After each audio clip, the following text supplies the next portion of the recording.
വീട്ടിലെ ലഹരി വിൽപ്പന പോലീസിനെ അറിയിക്കാൻ പോയ മുത്തശ്ശിയെ ചെറുമകൻ കല്ലുകൊണ്ട് ഇടിച്ചു വന്നു. ബംഗളൂരു. വൈകിട്ട് ദാരുണമായ സംഭവം ഉണ്ടായത്. 55 ചെറുമകൻ കിഷോറിന്റെ ആക്രമണത്തിൽ കൊല്ലപ്പെട്ടത്. വെടിവെച്ച് പിടികൂടി പോലീസ്. ഞാനേ ഒരു 2-3 ദിവസം മുമ്പ് ഒരു വീഡിയോ ഇട്ടാന്ന്. ഇവിടെ തൂഫാനിന്റെ പരിപാടി അങ്ങോട്ട് മൂത്തപ്പോ ഞാൻ ഇതേപോലത്തെ ഒരു കാര്യം പറഞ്ഞാന്ന്. അതായത് ഇവിടെ ഇത് സംഭവിക്കാം, ഇതൊക്കെ സംഭവിക്കും. ഈ ഇൻഫോം ചെയ്യുന്നവരെ വീട്ടിൽ കയറി ആക്രമിക്കാനുള്ള സാധ്യതയുണ്ട്, ആത്മഹത്യ നടക്കാൻ സാധ്യതയുണ്ട്, കൊലപാതകം, ആക്സിഡന്റ്. ഇവര് പറപ്പിച്ച് ചേസ് ചെയ്യുകയോ എല്ലാം ചെയ്ത് കഴിഞ്ഞാൽ വെല്ലോനെയൊക്കെ വണ്ടി ഇടിച്ച് കൊല്ലാൻ വരെ ചാൻസ് ഉണ്ട്. ഇതിനിടയിൽ അങ്ങനെ സംഭവിക്കാം. ഇത് കണ്ടോ, തൂഫാന്റെ പോക്ക് കണ്ടിട്ട് ഒന്നെങ്കിൽ ഒരു കൊലപാതകം, എല്ലാവരും അബദ്ധം പറ്റിയൊരു മരണം, ആക്സിഡന്റ്, ആത്മഹത്യ. ഈ നാലും നടക്കത്തില്ല, തെറ്റിപ്പോയത്. 4 ഏതെങ്കിലുമൊക്കെ നടക്കും. ഇപ്പൊ ബാംഗ്ലൂരിൽ നടന്നത് കൊണ്ട് കേരളത്തിൽ നടന്നുകൂടാന്നൊന്നും ഇല്ല. ഇത് ശ്രദ്ധിക്കേണ്ട സാധനമാണ്. ഈ കഴിഞ്ഞ ദിവസം രമേശ് ചെന്നിത്തല ഈ കൂട്ടത്തിൽ ഏറ്റവും കൊള്ളാവുന്ന ഡയലോഗ് പറഞ്ഞിട്ടുണ്ട്. അതായത് ഈ പിള്ളേരെ മാതാപിതാക്കൾക്ക് തിരിച്ചു നൽകും എന്നൊക്കെ പറഞ്ഞ് ഡയലോഗ് ഇട്ടിട്ടുണ്ട്. അത് കൊള്ളാം, രസമുണ്ട് കേൾക്കാൻ. പക്ഷെ അതെങ്ങനെ എന്ന് പറഞ്ഞിട്ടില്ല. മനസ്സിലായോ? അതെങ്ങനെ കൊടുക്കും? അതിനകത്ത് ഏറ്റവും ആദ്യം ചെയ്യേണ്ടത് പുള്ളി ആ പറഞ്ഞ ഡയലോഗ് അല്ല, ഇവരുടെ ഫോട്ടോയോ വീഡിയോയോ പബ്ലിഷ് ചെയ്യരുതെന്നുള്ളതാണ് പറയേണ്ടത്. അത് പറഞ്ഞിട്ടില്ല. പകരം വലിയ ഡയലോഗ് വേറെ കണ്ടൊക്കെ അടിച്ച്. ഇത് ഒരു കുഴപ്പമാണ്. ഇങ്ങനെയല്ല അത് പറയേണ്ട രീതിക്ക് പറയണം. മന്ത്രിയാണ്, പുള്ളിക്കാൻ ഇതിനെപ്പറ്റി വലിയ ധാരണയില്ലെന്നേ. എല്ലാം കൂടെ മീഡിയ അറ്റൻഷനൊക്കെ കിട്ടാൻ വേണ്ടിയിട്ട് കുറെ പേര് എന്തോ ഇതൊക്കെ കാണിച്ചു കൂട്ടുക, PR വർക്ക്, ഇതൊക്കെ ഇവിടെ നടക്കുന്നത്. രമേശ് ചെന്നിത്തല ഓരോ ദിവസം ഓരോന്ന് പറയുന്നുണ്ട്. പക്ഷേ ഞാൻ പറഞ്ഞില്ലേ, മാതാപിതാക്കൾക്ക് അവരുടെ മക്കളെ തിരികെ നൽകും. ഈ എല്ലാവരും ഇവിടുത്തെ മാതാപിതാക്കളുടെ മക്കളൊക്കെ തന്നെ ഈ കഞ്ചാവ് കച്ചവടം ചെയ്യുന്നവനും ബിസിനസ്സുകാരും ഒക്കെ വലിയ പുള്ളികളുണ്ട്. അവരും ഏതോ മാതാപിതാവിൻ്റെ ഒക്കെ മക്കളൊക്കെ തന്നെ. കുട്ടികളെ അവര് എന്നൊക്കെ പറയുന്നുണ്ട്. അപ്പോൾ എങ്ങനെയാണ് ഇവർക്ക് ശരിക്കും പറഞ്ഞാൽ കൗൺസിലിംഗ് കൊടുത്തേ പറ്റത്തുള്ളൂ. മനസ്സിലായോ? അതാണ് ചെയ്യുന്നത്. ഇങ്ങനൊരു സംഭവമാണ് ചെയ്യാൻ പോകുന്നതെന്ന് പറയണം. അതായത് ഇനി കേസിൽ വിട്ടാൽ കേസ് ഇല്ല, അതുപോലെ തന്നെ ഫൈൻ അടയ്ക്കത്തില്ലെന്നൊക്കെയാണ് ഈ കഴിഞ്ഞ ദിവസം വാർത്ത ഉണ്ടാകുന്നത്. നല്ല കാര്യമാണ്, അതൊരു ആശ്വാസമാണ്. അങ്ങനെ വേണം. അതൊരു ജനകീയമായ ജനാധിപത്യപരമായ വളരെ മാനുഷിക പരിഗണനകളുള്ള ഒരു രീതിയാണ്. ആ കാര്യത്തിൽ രമേശ് ചെന്നിത്തല ഇത് വളരെ കറക്റ്റാണ്. പക്ഷെ അതെങ്ങനെയാണ് എന്നുള്ളതാണ്. കേസിൽ പെട്ടില്ലെങ്കിൽ അവനെ നിരന്തരമായിട്ട് ഇത് നോക്കണം. ഇവന് ട്രീറ്റ്മെന്റ് കൊടുക്കണം. സൈക്കാട്രിക് കണ്ടീഷനാണ് മിക്കവർക്കും. അപ്പോൾ ട്രീറ്റ്മെന്റ് കൊടുക്കണം, കൗൺസിലിംഗ് കൊടുക്കണം. പിന്നെ വീട്ടുകാർ ഇടയ്ക്കിടയ്ക്ക് ഇത്ര നാളുകൾക്കുള്ളിൽ വീണ്ടും ഒരു കേസ് വരാതിരിക്കാൻ വേണ്ടി ചെക്കപ്പ്, മെഡിക്കേഷനൊക്കെ കൃത്യമായിട്ട് ചെയ്യണം. ഇടയ്ക്കിടയ്ക്ക് ഇവരെ വിളിച്ച് ചെക്കും ചെയ്യണം. ഈ ഇങ്ങനത്തെ ആൾക്കാരെ അഡിക്ഷനിൽ നിന്നൊക്കെ രക്ഷപ്പെടാൻ ഭയങ്കര പാടാണ്. തലയും കുത്തി ഒന്നും നടക്കത്തില്ല. പക്ഷെ ഒരു പരിധി വരെ അവരെ രക്ഷിക്കാൻ പറ്റും. ഇതൊക്കെ എന്ന് വെച്ചാൽ ഇവരെയൊക്കെ വേറെ ടൈപ്പ്, ഇവര് ഏലിയൻസ് ഒന്നും അല്ല. ഒന്നത് മനസ്സിലായോ? എല്ലാവരുടെ പറയുന്ന കേട്ടവർക്ക് ഇവരെന്തോ വേറെ മനുഷ്യരാ, ഇവിടെ ഒന്നും ഉള്ളവരല്ല അവരെന്നൊക്കെ രമേശ് ചെന്നിത്തല പറയുന്നത്. അങ്ങനല്ല, അവരെല്ലാം ഇവിടെ ഉള്ളവരാണ്. അവർക്കെല്ലാം പല പ്രശ്നങ്ങളും ഉണ്ടായിട്ടുണ്ടാവും. എപ്പോഴാണ് ഒരാൾ മദ്യപിക്കുകയോ ലഹരി ഉപയോഗിക്കുകയോ ചെയ്യുന്നത് എന്ന് ചോദിച്ചാൽ കേരളത്തിൽ ഒരു 90% ആൾക്കാരും പ്രതിസന്ധി ഘട്ടങ്ങളിൽ, അല്ലെങ്കിൽ സങ്കടം ഉണ്ടാകുമ്പോൾ, അല്ലെങ്കിൽ പരാജയപ്പെടുമ്പോൾ, അല്ലെങ്കിൽ ദുഃഖിക്കുമ്പോൾ ഒക്കെയാണ് കൂടുതൽ പേരും ഇമാതിരി സാധനങ്ങൾക്ക് ഒരു ആശ്രയമാണ് ഇവർക്കത്. അല്ലാതെ ഇവർക്ക് കള്ളു കുടിച്ച് എൻജോയ് ചെയ്യാൻ അറിയത്തില്ല പലർക്കും. ആകെപ്പാട് അമ്പലത്തിലെ പന്ന പാട്ടും ബഹളവും, അല്ലെങ്കിൽ പള്ളിയിലെ പെരുന്നാൾ താങ്കണക്ക തില്ലൻ തറാങ്കണക്ക മുരുകാരോഹര, ഈ 2 സാധനങ്ങളേ ഉള്ളൂ ഇവർക്ക്. അതൊക്കെ എന്തിനാ? ഇതൊക്കെ വെള്ളം അടിച്ചിട്ട് കാണിക്കാൻ കൊള്ളാവുന്ന സ്ഥലങ്ങളാണ്. അപ്പം അതുകൊണ്ട് ഇവന്മാരിനി എന്ത് ചെയ്യുമെന്ന് എനിക്കറിയത്തില്ല.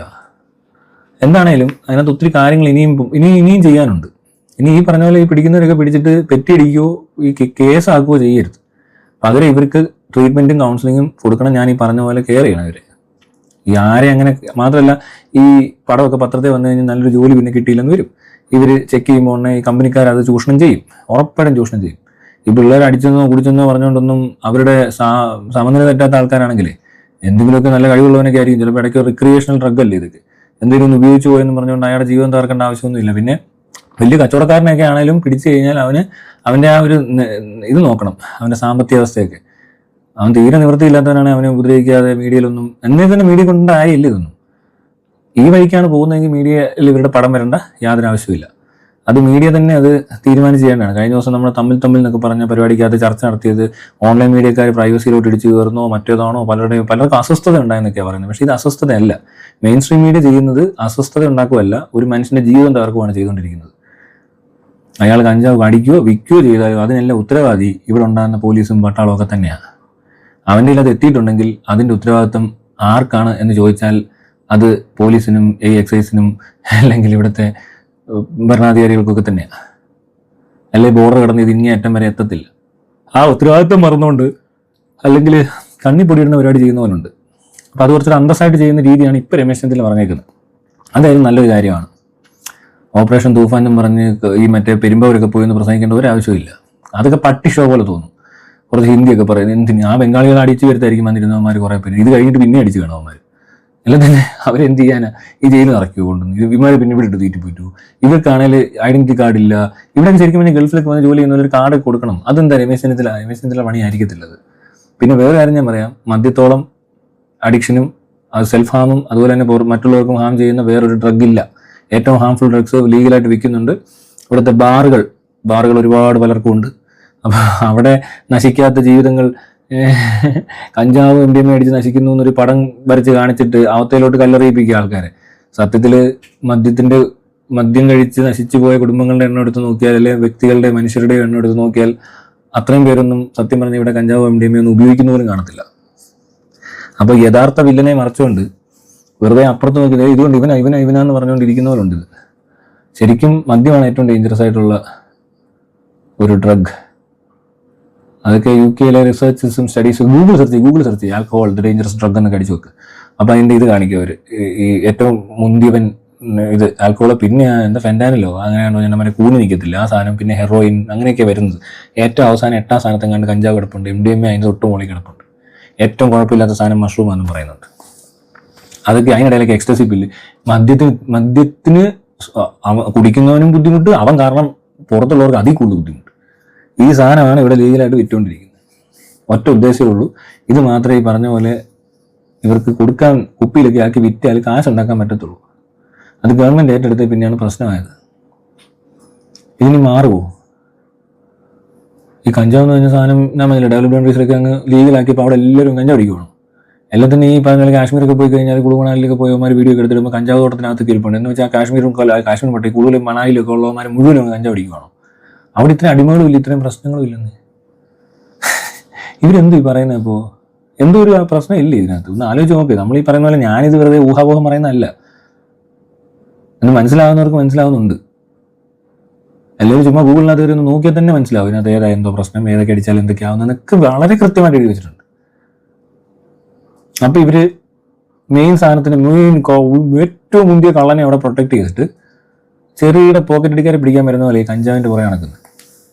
എല്ലാം നോക്കുന്നിടത്ത് നിങ്ങൾക്കൊക്കെ ഗൂഗിളില്ലേ, അതൊക്കെ പോട്ടെ, യാതൊരു വിഷയമല്ല. നമ്മുടെ പ്രശ്നം അതല്ല, ഇവർ ആൾക്കാരെ പറ്റിച്ചോട്ടെ. പക്ഷെ ഇത് പിടിക്കുമ്പോൾ അതിലും വലിയ പറ്റിക്കലാക്കരുത്. മനസ്സിലായി? ഈ പാവം പിടിച്ച പിള്ളേരൊക്കെ പിടിച്ചിട്ട് എന്തോ ഈ കാണിക്കുന്നത്, മീഡിയയിലൊക്കെ ഇട്ട് നാറ്റിക്കാൻ പാടില്ല. ഒരാൾ കഞ്ചാവ് അടിച്ചത് കൊണ്ട് അയാളുടെ ജീവിതമൊന്നും തകർന്നിട്ടില്ലെങ്കിൽ അയാൾക്ക് ചികിത്സയും വേണ്ട. ഇനി എന്തെങ്കിലും തകർച്ചയുണ്ടെങ്കിൽ അവർക്ക് വേണ്ടത് പ്രോപ്പർ കെയർ ആണ്. അതിനകത്ത് ട്രീറ്റ്മെൻറ്റ് ഉണ്ട്. ട്രീറ്റ്മെൻറ്റ് ചെയ്താലും രക്ഷപ്പെടുത്തൊന്നുമില്ല.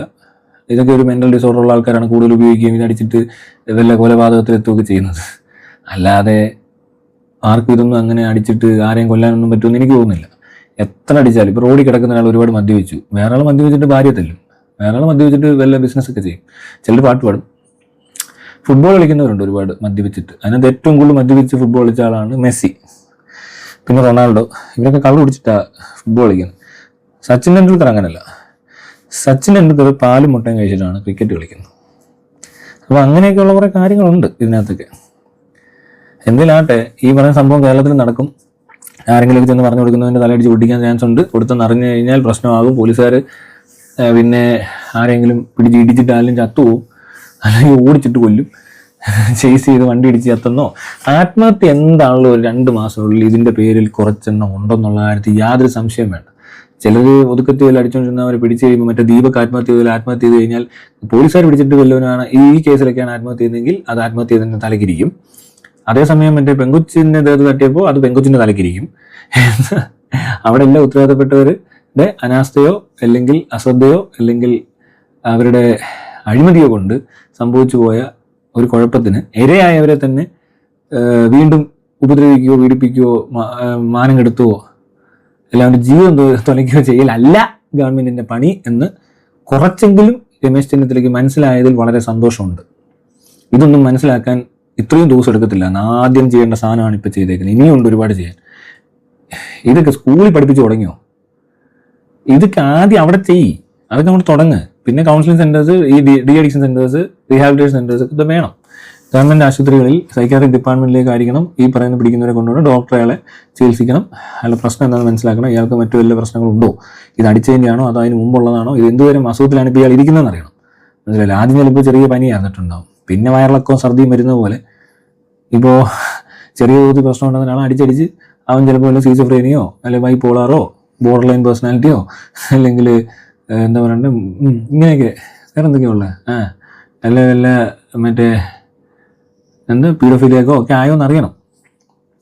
മനസ്സിലായില്ലേ? അതാണ് വേണ്ടത്. അതില്ലെങ്കിൽ ഈ പരിപാടി കൊണ്ട് പ്രത്യേകിച്ച് പ്രയോജനമൊന്നും ഉണ്ടാകത്തില്ല.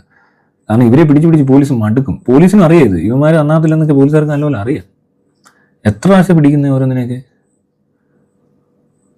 അതും ഞാൻ പറഞ്ഞില്ലേ, പ്രശ്നക്കാർ ആ കൊച്ചിനെ കൊന്നവൻ പോലീസുകാരുടെ ജീപ്പ് ഓടിക്കുകയാണ്. ഇന്ന് കണ്ട് വേറെ സാധനം വന്നിട്ടുണ്ട്. പോലീസുകാർ കള്ളു കുടിച്ചിട്ട് വണ്ടിയിലെങ്ങാണ്ട് പിടിച്ചെന്നും പറഞ്ഞ് വലിയ പ്രശ്നം ഉണ്ടായിട്ടുണ്ട്.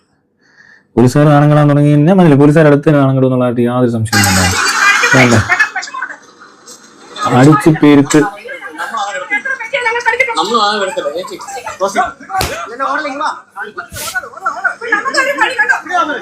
അവന്മാരെ ഓടിച്ചിട്ട് പിടിച്ച് നാട്ടുകാർ പറഞ്ഞില്ല. ഞാൻ പറഞ്ഞില്ല, ഇവിടെ നാണംകെടാൻ പോകുന്നേ ഉള്ളൂ. പോലീസുകാർക്ക് ഒരുപാട് നാണക്കേടുണ്ടാവും ഇപ്പോൾ ഉടൻ തന്നെ. നേരത്തെയൊക്കെ പിണറായി വിജയന് മാത്രമേ നാണക്കേടുള്ളൂ. പിണറായി വിജയൻ ഇത്രയും പോലീസ് ഫോഴ്സിനെ സംരക്ഷിക്കുന്ന ഒരാളാണെന്നുള്ള കാര്യം ഇപ്പോഴാണ് മനസ്സിലായത്. ഇപ്പോൾ പോലീസുകാർക്കാണ് നാണക്കേട്. അത്രയും പോലീസുകാർ ഇനി നാണം കെടാൻ പോകും. മറ്റേ പിണറായി വിജയൻ ഒറ്റയ്ക്ക് അങ്ങ് നാണം കിട്ടും. സകല പോലീസുകാരുടെ നാണക്കേട് ചുമന്ന മനുഷ്യനാണ് പിണറായി വിജയൻ. ആരും മറക്കണ്ട. വേറെ ഏതാണ്ടൊരു സംഭവം കൂടെ നടന്നിട്ടുണ്ടല്ലോ. ശരി, അതെന്തോ എന്തോ വന്നു ഇങ്ങനെയൊക്കെ എന്തൊക്കെയാ. പിന്നെ പോലീസുകാർ രണ്ട് ക്ലാസ് കൊടുക്കുന്നത്. പിന്നെ മണ്ണിടിഞ്ഞിട്ടുണ്ട്. അതെന്ത് സീനാണ്. ടാർപോളി വെച്ച് മഴ കൊള്ളാതെ മണ്ണ് കൂട്ടിയിട്ടേക്കുന്നു. മണ്ണിൽ മഴ വെള്ളം വീഴാതിരിക്കാൻ. അത് ഇടിഞ്ഞതായിട്ട് വന്നൊരാൾ മരിച്ച്. എന്തോ ടണൽ പണിയുവാന്നോ വേണ്ടൊക്കെ പറയാം. അങ്ങനെയാ. ചിലപ്പോൾ ടണലൊക്കെ പണിയുന്നിടത്തൊന്നും പോയി നിൽക്കരുത്. അവിടെ നിന്നൊക്കെ ആൾക്കാർ താമസം മാറിക്കോണം. ഒരു ലോറി കുഴി വരുന്നുണ്ടോ, അത്രയും മണ്ണ് അവന്മാർ കൂട്ടിയിട്ടുന്ന അവിടെ. എന്നിട്ട് രക്ഷാപ്രവർത്തനം എന്നും പറഞ്ഞുകൊണ്ട് വലിയ സംഭവമാക്കിയേക്കോ. ഇപ്പോൾ ആരുടെ രക്ഷാപ്രവർത്തനം എന്നാ? മരിച്ചവരുടെ ബോഡി എടുക്കുന്നതാണോ രക്ഷാപ്രവർത്തനം? എനിക്കറിയത്തില്ല. ഇമാതിരി വിടുതലൊക്കെ ചെയ്തു വെച്ചിട്ട് അവസാനം രക്ഷിക്കാൻ വന്നേക്കുക. ഈ ശിക്ഷിച്ചിട്ട് രക്ഷിക്കാൻ ഇവനൊക്കെ ആരാ? ദൈവമോ? ഇതാണ് ഇവിടെ നടക്കുന്നത്. പിന്നെ രമേശ് ചെന്നിത്തലയോട് ഒരു കാര്യം കൂടെ പറയാനുണ്ട്. ഈ തൂഫാൻ എന്ന് പറഞ്ഞുകൊണ്ട് ഇറങ്ങിയാണെന്ന്. ഇത് മാത്രമല്ല, ഇവിടെ മാൻ മിസ്സിംഗ് കേസസ് ഏകദേശം 4000 മുകളിലായിട്ടുണ്ട്. മനുഷ്യനെ കാണാതാകുന്നതിലോളം വലിയ ഒരു വിപത്ത് വേറെ ഉണ്ടോ? കാണാതായവരെ കണ്ടെത്താൻ ഓപ്പറേഷൻ എന്തെങ്കിലും ഒരു പേരിട്. ഓപ്പറേഷൻ തൂർഫാനോ ഫാൻ തൂർ അങ്ങനെയുള്ള പേര്, എന്തെങ്കിലും ഒരു പേരെങ്ങനെ. ഓപ്പറേഷൻ എന്താണ് മിസ്സിങ്, അല്ലെ ഓപ്പറേഷൻ ലോസ്റ്റ് ആൻഡ് ഫൗണ്ട് എന്നൊക്കെ പറഞ്ഞല്ലോ. അങ്ങനെ വല്ലതും ഓപ്പറേഷൻ ഇട്. എന്നിട്ട് കാണാതായ മനുഷ്യരെ കണ്ടെത്ത്. പിന്നെ ബോക്സോ കുറേ നടക്കുന്നുണ്ട്. അത് തടയാൻ എന്ത് ചെയ്യും? ഇവിടെ അതിലും വലിയ കോമഡി ഉണ്ട്. ആരെങ്കിലും ഫോൺ എടുത്ത് നമ്മൾ വിളിച്ചാൽ കേൾക്കാം. എന്നാൽ ജഡ്ജിയിൽ നിന്നോ CBI നിന്നോ അല്ലെങ്കിൽ മറ്റേ പോലീസിൽ നിന്നോ കമ്മീഷണറിൽ നിന്നൊക്കെ വിളിക്കുക. പ്രധാനമന്ത്രി വിളിച്ചെന്ന് പറഞ്ഞാൽ നിങ്ങൾ വിശ്വസിക്കരുത്. അത് നിങ്ങളുടെ പണം തട്ടിയെടുക്കാൻ, അങ്ങനെയല്ല, നിങ്ങളുടെ സമ്പാദ്യം ഇല്ലാതാക്കാൻ സൈബർ കുറ്റവാളികൾ തീർക്കുന്ന കെണിയായിരിക്കുമെന്ന്. അവർക്ക് നമ്മുടെ സമ്പാദ്യം ഇല്ലാതാക്കുക എന്നുള്ള കെണിയൊന്നും അല്ല അവരുടേത്. അവർക്ക് സമ്പാദിക്കാൻ വേണ്ടിയിട്ടുള്ളൊരു ഉപാധിയാണ്. അല്ലാതെ അവർ നമ്മുടെ സമ്പാദ്യം ഇല്ലാതാക്കിയിട്ട് എന്ത് ചെയ്യാൻ? അത്രയും വലിയ ഇവിടെ കമ്മീഷണറുടെ പേരിലും ജഡ്ജിന്റെ പേരിലും CBIയുടെ പേരിലും പ്രധാനമന്ത്രിയുടെ പേരിലൊക്കെ വിളിച്ച് തട്ടിപ്പ് നടത്തുമ്പോൾ എന്തൊരു നാണക്കേടാത്. ഇവിടെ എന്തെല്ലാം തട്ടിപ്പ് നടക്കുന്നു. എത്ര പേര് തട്ടിപ്പിനിരയായി ആത്മഹത്യ ചെയ്യുന്നു. കടബാധ്യത കൊണ്ട് ആത്മഹത്യ ചെയ്യുന്നില്ലേ? അതിനിടെ തൂഫാൻ മാത്രമേ ഉള്ളൂ. ഇവിടെ കാറ്റുള്ളതുകൊണ്ടാണ് അവിടെ തൂറുന്നത് എല്ലാവരും. എനിക്കറിയാൻ വേണ്ടത്. എന്തൊരു അവസ്ഥയാണ്. ഈ കാര്യങ്ങളൊന്ന് ശ്രദ്ധിക്കുകയായിരുന്നെങ്കിൽ നല്ലതായിരുന്നു. പിന്നെ പോലീസുകാരെ ഒന്നുകൂടെ കുറച്ചുകൂടെ ഒന്ന് മെച്ചപ്പെട്ട രീതിയിൽ പ്രവർത്തിക്കാൻ പറയണം. ഈ കാണിച്ചു കൂട്ടുന്ന പല സാധനങ്ങളും അബദ്ധമാണ്. ഇതിപ്പോൾ പിണറായി വിജയൻ ആണെന്നപ്പോൾ ശരിക്കും പറഞ്ഞാൽ പിണറായി വിജയൻ എല്ലാവരും ചീത്ത വിളിക്കുന്നു. പോലീസുകാർ ആരും ഒന്നും പറയുന്നില്ല. അല്ല, ശ്രദ്ധിച്ചോ? ഇത് പോലീസുകാർ പണിയെടുക്കുന്നതുകൊണ്ടല്ല ഈ പറയുന്നത്, ആ പണിയെടുക്കുന്ന രീതി മാറിയതുകൊണ്ട്. എത്ര NDPS കേസാണ് ഈ പിണറായി സർക്കാർ ഇരുന്നപ്പോൾ രജിസ്റ്റർ ചെയ്തേക്ക് നോക്കിക്കഴിഞ്ഞാൽ അത്രയും തന്നെയൊക്കെ ഇവർക്കും ചെയ്യാൻ പറ്റത്തുള്ളൂ. അല്ലാതെ അതിൽ കൂടുതലൊന്നും ഇവിടെ നടക്കാൻ പോകുന്നില്ല.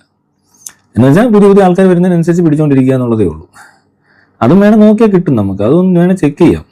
കാരണം ഇതൊക്കെ ഇങ്ങനെ പറഞ്ഞു കഴിഞ്ഞാൽ പിന്നെ എങ്ങനെ നോക്കാതിരിക്കും അങ്ങോട്ടൊക്കെ. എല്ലാ വർഷവും 30,000 കേസ് വെച്ച് രജിസ്റ്റർ ചെയ്തുകൊണ്ടിരുന്നത്. 2021 മുതൽ 300% ആണ് ഈ NDPS കേസുകൾ കൂടിയേക്കുന്നത്. അതിനകത്ത് ഞാൻ പറഞ്ഞില്ലേ, ഈ ഓരോ വർഷവും 30,000 കേസ് എന്ന് പറഞ്ഞാൽ ചെറിയ കണക്കാണോ? അപ്പോൾ അവർ പിടിച്ചത് പോലീസല്ലേ? അപ്പോൾ അവരെന്ത് ചെയ്തു? അവർ തന്നെയാണോ ഇപ്പോൾ വീണ്ടും പിടിക്കപ്പെട്ടുകൊണ്ടിരിക്കുന്നവർ? അങ്ങനെ ഉണ്ടെങ്കിൽ അവർ ആ പണി നിർത്താത്തത് എന്തുകൊണ്ടായിരിക്കും എന്ന് ചിന്തിക്കരുതോ? അതിന് കാരണമാണ് ഞാൻ പറഞ്ഞത്, ഇവർക്ക് സുഖമില്ലാത്തവരാണ്, അല്ലെ ദാരിദ്ര്യമാണ്, അവർക്ക് വേറെ പണിയൊന്നും ഇല്ലായിരിക്കും ചെയ്യാൻ. അതിനൊരു ജോലിയോടെ മേടിച്ചു കൊടുക്കും. രമേശ് ചെന്നിത്തല വിചാരിച്ചാൽ അത് കണക്കും. ഈ നാട്ടില് ഇവർ ഈ കിടന്നുകൊണ്ട് കതിരിന് വളം വെക്കുന്ന പരിപാടി എന്നൊക്കെ പറയത്തില്ലേ, എന്ന് പറഞ്ഞാൽ എന്തോ സംഭവം ചെയ്തുകൊണ്ടിരിക്കുന്നത്. എന്ത് കാണട്ടെ, ശരിയെന്നാ.